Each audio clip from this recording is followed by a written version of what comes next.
Les armes chimiques sont presque aussi vieilles que la guerre. Des chercheurs britanniques ont récemment montré comment l'armée perse avait asphyxié une vingtaine de soldats romains en envoyant dans leur tunnel du dioxyde de soufre qu'ils avaient produit avec du charbon de bois. Le 2 avril 2017, c'est au gaz sarin, une substance 500 fois plus toxique que le cyanure, qu'ont été asphyxiés les habitants de Khan Sheikhoun, une petite ville du nord-ouest de la Syrie. Brusquement, comme à chaque attaque chimique, le monde s'est indigné.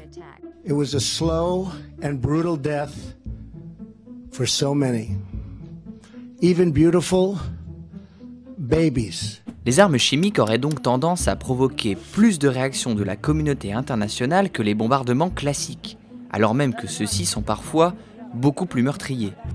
Alors, pourquoi ? Pour Richard Price, professeur à l'Université de Colombie-Britannique et auteur du Tabou des armes chimiques, il y a 3 raisons à cela. D'abord, les armes chimiques sont non discriminantes, c'est-à-dire qu'elles tuent indistinctement des militaires et des civils. Le gaz n'épargne personne. Ensuite, elles sont invisibles et inodores, ce qui semble contradictoire avec la vieille idée de guerre juste, qui veut que des combattants sont censés connaître leur ennemi et pouvoir l'affronter face à face. Les images de victimes agonisant lentement renforcent ce sentiment d'une méthode lâche et immorale. Et puis, il y a toujours, selon Richard Price, une sorte de tradition qui s'est installée au XXe siècle. Les armes chimiques, moins on les utilisait, plus elles nous paraissaient horribles, et donc, moins on les utilisait.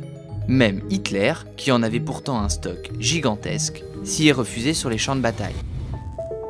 Il a fallu attendre 1997, le 29 avril, pour que soit signé le premier traité international de désarmement des armes chimiques.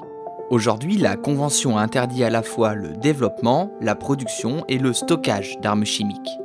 Parmi les 165 États dépositaires, on retrouve la France, les États-Unis, la Russie et même la Syrie, qui participent à la Convention depuis octobre 2013, du moins officiellement.